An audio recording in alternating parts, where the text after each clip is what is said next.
Let me ask you a question. What comes to your minds when I say 2021? Omicron? The Tokyo Olympics? Or maybe the COP26 climate summit? Well, far from that. Extreme weather became the new normal this year. There was hardly any country left untouched by impact of climate change. Governments have been blamed for falling short on their pledges, while communities suffer.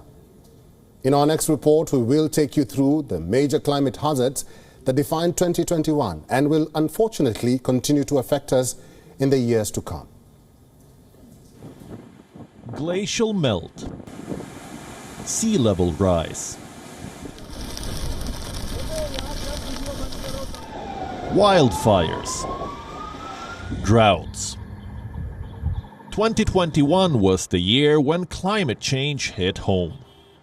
The crisis could not be ignored anymore. Among the first victims of rising temperatures are our glaciers.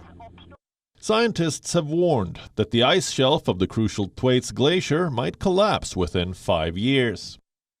This will lead to a rise in sea levels across the world. The trend is not limited to polar regions. In India, Himalayan glaciers are melting away. These glaciers feed nearby rivers. Now the locals are facing a shortage of water.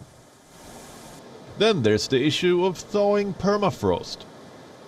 We're talking about ground which always remain frozen.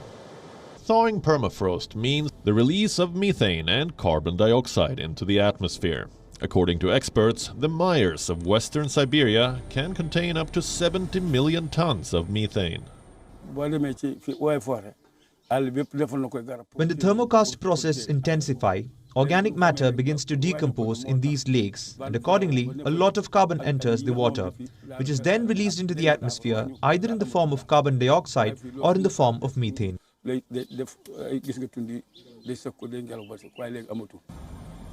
Iconic cities across the world are battling coastal flooding. Authorities have been racing against time to build a seawall in the ancient city of Alexandria in Egypt. Its shores are being threatened by coastal erosion.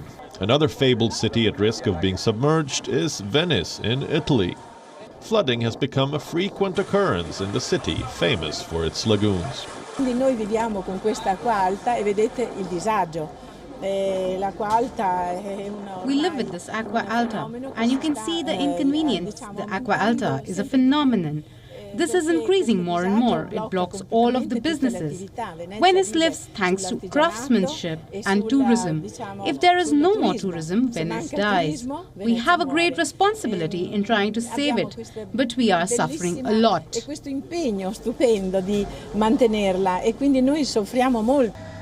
Then there's wildfires. California in the US has been ravaged by a series of wildfires. Nearly 9,000 blazes have been reported this year.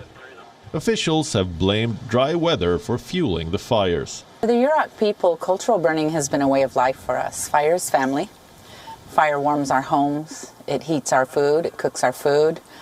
It protects our land. It restores our environment. It brings back food sources for our animals.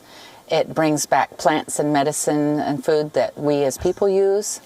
It helps the trees to get more water to them once you remove that 100+ years of deadened down fuels that has been suffocating them.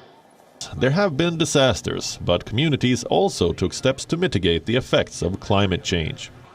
In Senegal, in sub-Saharan Africa, the land is desolate and arid. But there are small pockets of greenery. These pockets have been created by the locals. It's called the Great Green Wall. The whole world is seeing that if we don't preserve or recover the forests, we are heading straight for the edge. So it is necessary today that everyone compromises to rethink this world and the forms of development that until now have been the basis of this massive destruction of nature by man. Senegal shows that there's still hope, and that the planet can be saved from the worst effects of climate change if we act now. Bureau Report, WION. World is One.